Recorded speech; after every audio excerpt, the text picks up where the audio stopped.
জমিনেতে পড়িনি। এরপরে আমেনা জানিয়ে দিলেন আমি আমেনা প্রসব করার পরে তখন অন্ধকার ছিল, রাতের অর্ধেক দিনের অর্ধেক, তার নাম সুবে সাদেক। মুখে একবার বলে রাতের অর্ধেক দিনের অর্ধেক, তার নাম। হ্যাঁ, কিছু লোক আছে সুবে সাদেক জীবনে মুখে উচ্চারণ করেনি, তাই ভিড় মাথায় বলে ফেলেন। আমি তো জিজ্ঞাসা করবো না কি বললেন। রাতের অর্ধেক দিনের অর্ধেক, তার নাম সুবহ সাদিকি 12ই রবিউল আউয়ালে, সুবহ সাদিকের সময় এতিম হয়ে আসিলেন ধরায়, মোর নবী দয়াময়, আর জন্ম নিয়ে কাঁদিলেন তিনি উম্মতের মায়ায়, জন্ম নিয়ে কাঁদিলেন তিনি উম্মতের মায়ায়। আমেনা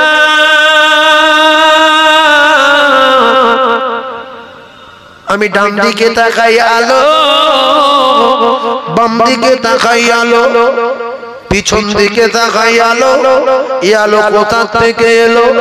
অবশেষে দেখতে পাওয়া যায় আমার কলিজার টুকরা বেটা শরীরের আলোতে আমি আমেনা, আমার ঘর আলোয় আলোকিত হয়ে গেল। পৃথিবীর প্রথম লাইটওয়ালা বাচ্চা জন্ম নিয়েছে। এর আগে এই বাচ্চা হয়নি, আর কিয়ামত পর্যন্ত হবে না। আমেনা বলে শুধু তাই না, আমি আমার বাচ্চার শরীরের জ্যোতিতে সুদূর শাম সিরিয়ার বড় বড় প্রাসাদগুলো আমি আমার সোনা মানিকের নূরের তাজাল্লিতে দেখতে পেয়েছিলাম।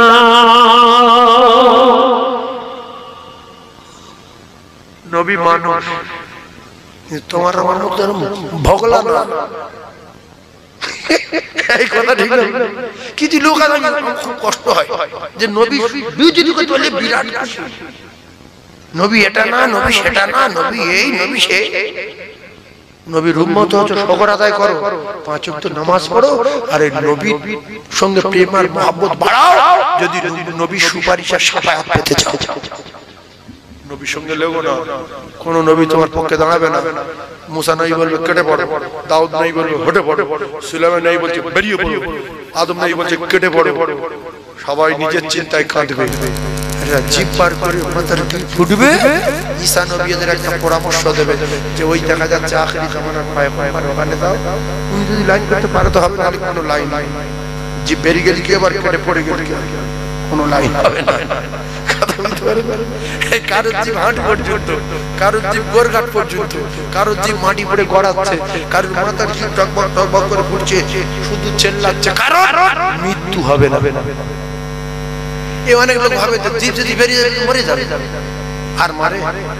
এই যে কিছু মানুষ বলে মরে গেলে বেঁচে যাইব, ঠিক মেরে গেলে জাহান্নামে গেলে বেঁচে থাকবে, জান্নাতে গেলে বেঁচে থাকবে, জীবনে মরবে। সাপে কামড়ালে মরবে, বেরিয়ে গেলে মরবে না, মাথার ঘি ফুললে মরবে না। ওইভাবে শুধু চেল্লাচ্ছে। অবশেষে কোন নবী ঠাঁই দেবে না, আমাদের নবীর কাছে গিয়ে বলবে ইয়া রাসূলুল্লাহ বাঁচান, ইয়া রাসূলুল্লাহ বাঁচান, ইয়া রাসূলুল্লাহ বাঁচান, ইয়া রাসূলুল্লাহ বাঁচান। আমাদের জিভ বেরিয়ে গেছে, মাথার ঘি গুলো টকটক করে ফুটছে, নাক দিয়ে মগজ গুলো গলে গলে পড়ছে, ইয়া রাসূলুল্লাহ বাঁচান, ইয়া রাসূলুল্লাহ বাঁচান। আল্লাহ নবী এই দৃশ্য দেখে নবী সহ্য করতে পারবেন না। বিশ্ব নবী মাকামে মাহমুদে সিজদায় পড়ে কাঁদবে। আমার আল্লাহ বলে দোস্ত, তোমার কাঁদতে দেব না বলে মাকামে মাহমুদ দিয়েছি, তোমার কাঁদতে দেব না বলে আমি কোন নবীর মাকামে মাহমুদ দেইনি। আমি তোমার মাকামে মাহমুদ দিয়েছি, হাউসে কাউসারের মালিক বানিয়েছি। ও দোস্ত তুমি কাঁদছো কেন? আল্লাহর নবী বলবেন আল্লাহ উম্মাত গুলো মাথার ঘি গুলো ফুটছে, জিহ্বা বেরিয়ে গেছে, আর ওদের নাক দিয়ে মগজ গুলো গলে গলে পড়ছে। ইয়া রাব্বাল আলামিন এই দৃশ্য দেখে আমার আল্লাহ আমি চোখের পানি রাখতে পারি না, সিজদায় পড়ে কাঁদছি। নবী বলবেন না বিচার শুরু করুন, নবী বলবেন না তো কষ্ট দিচ্ছেন কেন, নবী বলবেন না তো দেরি হচ্ছে কেন, আল্লাহর নবী শুধু কাঁদবেন। আল্লাহ বলবেন দোস্ত তুমি কেঁদো না, উম্মত থেকে কষ্ট হচ্ছে তাই কাঁদছো, বলে হ্যাঁ। নবী কোনো কথা বলবেন না, আল্লাহ বলবেন দোস্ত তুমি তোমার উম্মত গুলো বাঁচাই করতে থাকো আর আমার জান্নাতের দিকে নিয়ে যাও, কেঁদো না কেঁদো না কেঁদো না। জোরে বলো। মা আয়েশা বললেন ইয়া রাসূলুল্লাহ আপনি আপনার উম্মত চিনবেন কি করে? আপনি তো বলেছেন কোটি কোটি কোটি কোটি উম্মত এক জায়গায় হবে, এতে সমস্ত নবীর উম্মত উম্মতানি এক জায়গায় থাকবে, পরনা কারোর কাপড় থাকবে না, মাথা উপরের দিকে করে শুধু বলবে আমার উপায় কি হবে, আমার উপায় কি হবে, জমি পুড়ে তামা হবে, নাক দিয়ে মগজগুলো গলে গলে পড়বে, ঘামের সাগরে সাঁতার দেবে। আপনি কি করে চিনবেন? রাসূল বলেন আয়েশা অনেকগুলো ঘোড়ার ভিতরে যদি একটা কপাল সাদা ঘোড়া থাকে, তার যদি কেউ চিনে নিতে বলে সে কি কপাল সাদা ঘোড়াটা চিনতে পারবে না? মা আয়েশা বললেন ইয়া রাসূলুল্লাহ ঘোড়া যদি অনেকগুলো ঘোড়ার ভিতরে কপাল সাদা হয় তাহলে অনায়াসে চিনে নিতে পারবে। তাহলে আপনার উম্মতের কি হবে? রাসূল বলেন আমার উম্মত যারা নামাজি হবে, আমার উম্মত যারা পরেশগার হবে, আযান শুনে যারা মসজিদে যাবে, পাঁচ ওয়াক্ত নামাজ যারা পড়বে, তাদের কপাল থেকে একটা নূরের তাজাল্লি জারি হবে। আমি নবী দেখব কপাল আলো যার নসিব ভালো তার, আর যার কপাল হবে কালো তার 12টা বেজে গেল।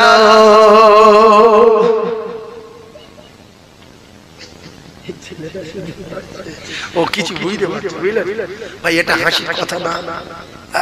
তাহলে কপাল যদি কালো হয় তার 12টা বেজে গেল, তাহলে কপাল আলো আলো করার দরকার আছে না নাই? কপাল আলো কোন জায়গায় গেলে হবে? মসজিদে। আজান হচ্ছে হাইয়া আলাস সালাহ, শয়তানের গা করছে জ্বালা, শয়তান বলছে গ্রামের লোক সব পালা, ইমাম আর মুয়াজ্জিন তোরা দুজনে বাচ্চা। ঠিক অবস্থা রে বাবা। সেই জন্য আজান হলে দেখবেন 1000 লোকের ভিতরে 10 জন যায়, জামাত হচ্ছে 20 জন 15 জন, ফজরে 6 জন বুড়ো কোমর সোজা করতে পারে না, ভালো করে রুজু করতে পারে না, এরাই কি মসজিদে আছে? চাঙ্গাগুলো ঘুমোচ্ছে আছে না? তো আল্লাহ পাক বলতে বুড়োর চেয়ে জওয়ানের ইবাদত আমার কাছে খুব ভালো, খুব পছন্দনীয়। কিন্তু কি করবে বুড়ো গিয়ে আং মাং করতে, যখন আল্লাহ আবার বলল যে বুড়ো পাকা দাড়ি নিয়ে আর ঠিকমতো রুকু সিজদা করতে পারিনি, কেরাত করতে পারিনি, তবু আমার কাছে নামাজ পড়ে আর বলছে আল্লাহ আমি বুড়ো মানুষ এসি মসজিদে, তুমি একটা লাইন করে দাও আল্লাহ। আল্লাহ বলছে তখন আমি ওই বুড়ো পাকা দাড়িওয়ালা বুড়ো খালি হাতে ফিরিয়ে দিতে লজ্জা বোধ করি। জোরে বলুন, আর জোরে বলে, জোরে তাকবীর দেন না, নারী তাকবীর, আর জোরে বলেন না নারী তাকবীর। প্রথম দুধ পান করালেন কে? নিজের মা আমেনা। দ্বিতীয় দুধ পান করালেন কে? আবু লাহাবের দাসী সুহাইবা। তৃতীয় দুধ পান করালেন কে? হযরতে মা হালিমাতুস সাদিয়া। একবার জোরে বলুন সুবহানাল্লাহ। কিতাবে লেখা আছে আরেকজন মহিলার নাম, তিনি হলেন হযরতে উম্মে আইমান। ও কলিজার টুকরারা ভালো করে বোঝার চেষ্টা করুন, লুবি নারী ভালো না, জাতির কলঙ্ক নারী ভালো না। কিছু কিছু নারী আছে বিরাট লুবি আর বখি, ফকির যায় না সে বাড়ি, বলে বাবা ও মুখির বোর মোর ভাষা শুনলি পেটের ভাত আছে ভাই, আমি ওর বাড়ি যাবো না। আর দুটো একটা বাড়িতে ফকির গিয়ে বলো মা আমি এসেছি, ও ভাবরে ও জানে এক বাটি চাল দেবে, ওই চিমটি মেরে চাল দেয়, অনেক 3 আঙ্গুলি তোলে, 3 আঙ্গুলি। আর আল্লাহ বলছে যে 1 দানা দেবে আমি তার 100 দানা ঘুরিয়ে দেবো, কিন্তু এরা জানে না। তো যাই হোক ফকির অনেক বাড়ি গিয়ে ভাত পায়, খুব খুশি, আমার আল্লাহ তোর বরকত দিন, এটাই খুশি। কারণ কুকুরের খুশি করিয়ে যদি জান্নাতে সুসংবাদ পায়, মানুষ তো কুকুরের চেয়ে ভালো, যদিও ফকির হয়। ফকিরটা কুকুরের চেয়ে ভালো না খারাপ? তাহলে আমি যদি এক মুঠো ভাত ফকিরে দেই, ও কিচ্ছু না করুক, বলবে আল্লাহ তোর ভালো করুক মা, যা আমি তোর জন্য দোয়া করব। এটাই দোয়া, পরেও দোয়া করতে হবে। এই যে আমরা মৌলভী মাওলানার কাছে বলি হুজুর দোয়া করবেন, বলবে আল্লাহ ভালো করুক, হ্যাঁ বাবা আল্লাহ ভালো করুক, এই যে ভালো করুক সঙ্গে সঙ্গে বলেছে এটাই দোয়া, পরে গিয়ে আর কিছু বলবো না, মনে থাকবে। আর কথা বুঝতে পারি? ওই যে বলছেন যে হুজুর আমার জন্য দোয়া করবেন, আল্লাহ আল্লাহ তো ভালো, আমার ব্যবসা যেন বরকত হয়, আল্লাহ বরকত দেবে। হুজুর আমার ছেলে যেন মাথা সেরে যায়, মাথা মাত্র খারাপ গন্ডগোল পরীক্ষা ফেল করছে, আল্লাহ পাস করে, আল্লাহ মাথা খুলে দেবে। ওই হয়ে গেল, ও আর বাড়ি গিয়ে যে মসজিদে বসে আপনার কথা মনে করবো, ওটাই দোয়া। বুঝতে পারেন? এবারে খুব খাস করে কাঁদা কাটা করে কিছু পয়সা করে দিয়ে যদি মনে করে দেন, হয়তো বাড়ি গিয়ে একবার করলে করতে পারে যে কাকা হাতে পায়ে ধরে বলে দেবে সেটা খারাপ, মনে মনে নাম ধরে করবে। আরেকটা কথা বলে দেই, অনেক আলেম ওলামার কাছে দোয়া চায়, কথা লিখে রেখে দেয়, অনেক আলেম ওলামার কাছে মানুষ দোয়া চায়, আমার জন্য দোয়া করবেন। এই ভালোবেসে দোয়া যখন চায় না, ওই ওয়াজ করতে করতে দোয়া করতে করতে দেখবেন, আয় আল্লাহ এই গ্রামবাসীদের কবুল করুন, এদের সকলের রোগ মুক্ত, রোগ থেকে শেফা দিন, ব্যবসাতে বরকত দিন, কামাইতে বরকত দিন, মাই মুরুবির কবর নূরুন আলা নূর করে দিন বলে আর কিছুক্ষণ চুপ করে থাকে, আর মনে মনে ফোন।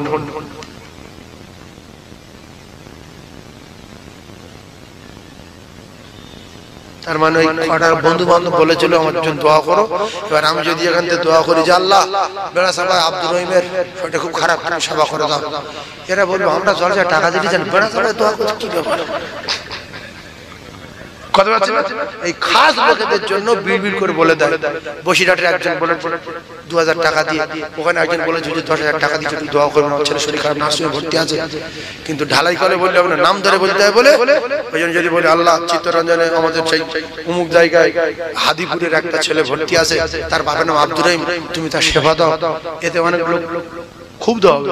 আমরা টাকা দিয়ে জল চাইলেই বেড়া চালা দোয়া পড়াতে বাড়ি বাড়ি দোয়া পড়াতে কেন? এই জন্য মনে মনে খাস মানুষের জন্য কিছু দোয়া চাওয়া হবে, কথা বুঝতে পারেন? আর এই যে মুসাফিরের দোয়া, হুজুর দোয়া করবেন আল্লাহ ভালো করবে, ব্যবসায় যেন বরকত হয়, হুজুরের দোয়া করবেন মনে করে আল্লাহ ব্যবসায় বরকত দেবে, বাবা যাও আমি দোয়া করব, ওই যে দোয়া মুখ দিয়ে বলে দিল ওটাই দোয়া, কথা বুঝতে পারেন? কলিজার টুকরা ভাইরা আমার, রাসূলুল্লাহ দুধ পান করলেন কজনের? 3 জনার। আর বলেছি কোন কোন কিতাবে আছে 4 জনার। 4 জন যে মেয়েটা নিয়ে হয়েছে সেই মেয়েটার নাম বলে দিচ্ছি উম্মে আইমান। কলিজার টুকরা ভাইরা আমার, আপনাদের সম্মুখে কথা বলছি, মানে পুরো পৃথিবীর সামনে কথা বলছি, এই পুরো পৃথিবীর জমিনে ছড়াবে, পুরো পৃথিবীর জমিনে পৌঁছাবে, হাজার হাজার মানুষ লাইভ এসে দেখে। ঠান্ডা মাথায় বোঝার চেষ্টা করো, লুবি নারী ভালো না, লুবি নারী ভালো না। রাসূলুল্লাহর কাছে যারা নিয়ে যেতে এসেছিল, মক্কা শরীফে যারা দায়ী, এরা অধিকাংশ লোভী নারী ছিল। লোভ খারাপ, লোভ না করে জীবন তৈরি হয়েছে। দেখেন, লোভ যারা করেছে, বিনি পয়সায় যারা নেয়নি, রাসূলুল্লাহকে তাদের উপরে লানত হয়েছে না হয়নি? কলিজার টুকরা মায়েরা, ছোট্ট কথায় বুঝলাম লোভী হবেন না, লোভী হবেন না। ও কলিজার টুকরা মায়েরা, হালিমাতুস সাদিয়ার খবরটা লাগান। হযরতে মা হালিমাতুস সাদিয়া যখন আসতেছিলেন, 3 ঘন্টা রাস্তা পিছিয়ে পড়েছে রে কলিজার টুকরা মা। গাধাটা দুর্বল ছিল, গোটা দুর্বল ছিল, কিতাবে লেখা 3 ঘন্টা রাতে আবার চলে গেছে বাচ্চা নিয়ে। বলে হালিমা, বাচ্চার নেই, বাচ্চা পাবি না, চল চলে যাই আবার তায়েফে।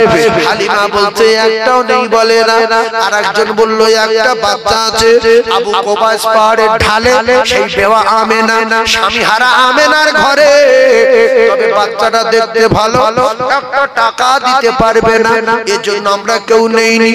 হালিমাতুস সাদিয়া জীবন ধন্য হবে। স্বামীকে বললেন, স্বামী এত দূর এসে গেছি, একটুখানি চলে যাই, যদি বাচ্চাটা পছন্দ হয় তো লব। হালিমা বলছে আমি গিয়ে দেখছি পূর্ণিমার চাঁদের চেয়ে আরো জ্যোতির্ময় নূরের তাজাল্লি ঝলমল করছে, জোরে বলো। বললো স্বামীর সঙ্গে আলোচনা করি, ফিরি তো? বলছে স্বামী বাচ্চাটা একবার আপনি আপনি একটু রাজি হয়ে যান, ফিরি তো কি হয়েছে, সে বাচ্চা আপনি না দেখলে বুঝতে পারবেন না, পূর্ণিমার চাঁদ হেরে যাবে আর শরীর থেকে খুশবু বার হচ্ছে। আর স্বামীকে পটাতে পারে, স্বামীকে কাবু করতে পারে একমাত্র স্ত্রী। যত বড় বাবু গিন্নির কাছে কাবু, ও কলিজার টুকরা ভাইরাম, ফেরাউন ছিল বিরাট বাবু।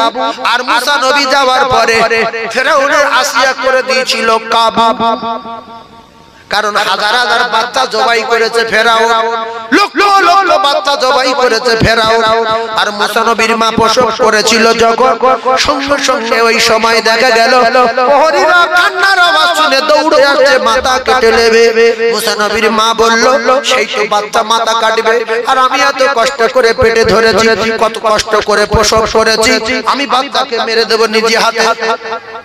বলে উনুন জ্বলছিল, চুলো উনুন ওর ভিতরে ঢুকে দিয়েছে, আর ডেকসি ছিল পানি টকবক টকবক করে ফুটছে।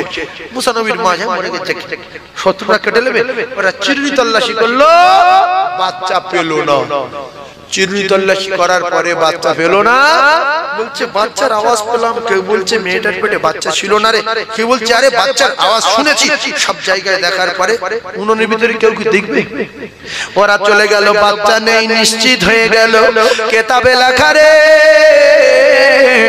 মুসা নবীর মা দৌড়ে গিয়ে উনুনের কাছে দাঁড়িয়ে বলে, আল্লাহ আমি আমার কলিজার টুকরা বাচ্চাকে পুড়িয়ে দিয়েছি, তবে আমার একটা পোড়া হাড় দরকার, আমার একটা পোড়া হাড় দরকার। যদি পোড়া হাড় একটা পাই, আমি মাদুলিতে ভরে আমার গলার তাবিজ বানাবো। ওগো আমার আল্লাহ, ডেকসিখানা তুলে উনুনের দিকে দেখতে পাওয়া যায় আল্লাহর পয়গম্বর মুসা আলাইহিস সালাতু ওয়াস সালাম আগুনের ভিতরে খেলা করে। জোরে বলো, মা জননী বাচ্চাখানা তুলে বুকে নিল, এ মুখে চুমা দেয়, ও মুখে চুমা দেয়, আর লক্ষ্য করে গায়ে কোনো জায়গায় পুড়ে ঠোসা ঠোসা পড়লো নাকি। কেতাবে লেখা পয়গম্বরের একটা লোমও পড়ে না। আল্লাহ যারে বাঁচায় তারে কেউ মারতে পারে না। ফের বলছে আল্লাহ এ বাচ্চা বাঁচবে না, ফের আসবে, ফের মেরে দেবে। গাইবি আওয়াজ হচ্ছে, গাইবি আওয়াজ হচ্ছে, বান্দি